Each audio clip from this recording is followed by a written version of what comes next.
Cam Newton had been hot coming into the game, but struggled for much of the night and wasn't able to capitalize on multiple comeback opportunities, down less than a touchdown in the final minutes. Here's the quarterback after the game. A game like that, you just have to protect the football better, and I'm mostly talking to myself with that. We just got to communicate better offensively, to be on the same page, and when we do that, I think the outcome is better. But the fact that that's a great team, or a good team that we're playing, playoff caliber football, and I think that was our first dose of that, and we will be better from it. All right, Cam was terrible down the stretch with a passer rating of just 26 on the final 2 drives of the game, but I don't fully blame him for that loss. Again, now I do. Look, you got 2 opportunities to win the game and you don't do it. That's on the quarterback, and Cam was terrible.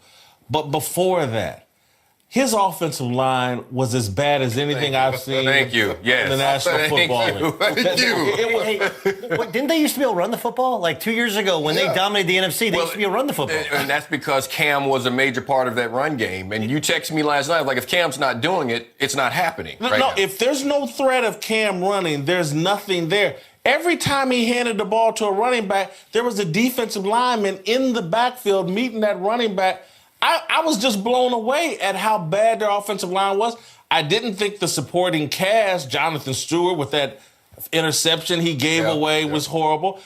Christian McCaffrey, to me, looks overrated. I don't know what all the extra pieces are that were supposed to help Cam look good, and it just sounds like I'm making excuses, but from the coaching staff to the offensive line, I didn't like any of it. Okay, and let's go to the flip side of the ball, defensively. Now, I know you lost Luke Kuechly, and that changes some things, but the go-ahead touchdown, you got a spread formation. You got a linebacker covering the wide receiver. That's taking candy from a baby. So, I mean, you have to start game planning to put your guys in a better position, because there are very few linebackers that are going to line up in space and cover wide receivers in those situations. So that's just a bad defensive call. And you had a couple of times where you put the defense in those type situations. There's got to be better.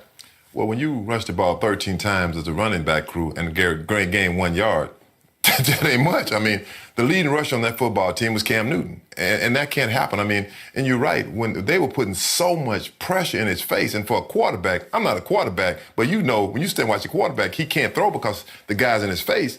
I mean, it's not his fault. And one thing, as a team, you win as a team and you lose as a team. No, that sounds good, and all of these comments are accurate. Their offensive line was bad. They can't run the football. And by the way, the Philadelphia Eagles, pretty good. Yeah. Getting after them with only 4 guys. They're pretty good. But in this league, how many times have we seen the Aaron Rodgers, the Tom Brady's, the Drew Brees, the elite quarterbacks, the house is burning down, and somehow, end of the game, they get the football, and they lead you down the football field, and they get you a touchdown against a 2-minute drill defense. And we didn't see that against Cam. This game gave us everything we know about Cam Newton. Some spectacular throws, some wildly erratic throws, some unbelievable runs, some times in which you're like, should he stay in the pocket? Should he get out of the pocket? I don't think his team played particularly well and helped him. But if there's a pie, there's a big chunk of pie of blame that goes to Cam Newton. Okay, now you said those things that we discussed happened, but I think those things happened and. So I agree with you. And they had a bad night. They played poorly. To say that Cam can't lead his team in those type of situations, I don't think that's accurate, because he's done it before. Did I say can't or did I say didn't? If I said can't, I'm mistaken. Oh, no, you didn't would be more appropriate. He didn't last night. And remember, this is also the first top 10 defense they faced all year. He said the first playoff caliber. That's not really true, okay, because they played New England. I think they're a playoff team. Yep. Yeah. And he played very well. Bad first Detroit. Bad first 3, good the next 2.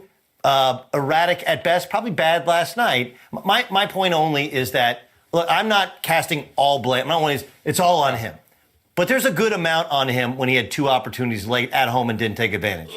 I agree with your point, Doug. I felt last week when we talked about the Thursday night game, I talked about Jameis Winston looking like a guy that couldn't play without the 3 extra days of preparation. That looked like a football team from coaching on that needed those 3 extra days.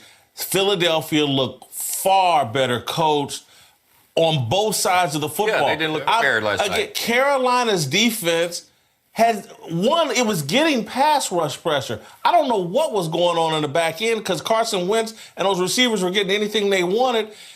They just look completely unprepared across the board, and that's on the entire organization. Listen, I know this segment's about Cam, Yeah. but we also run the risk of that might be the last time we see Luke Kuechly this season. He missed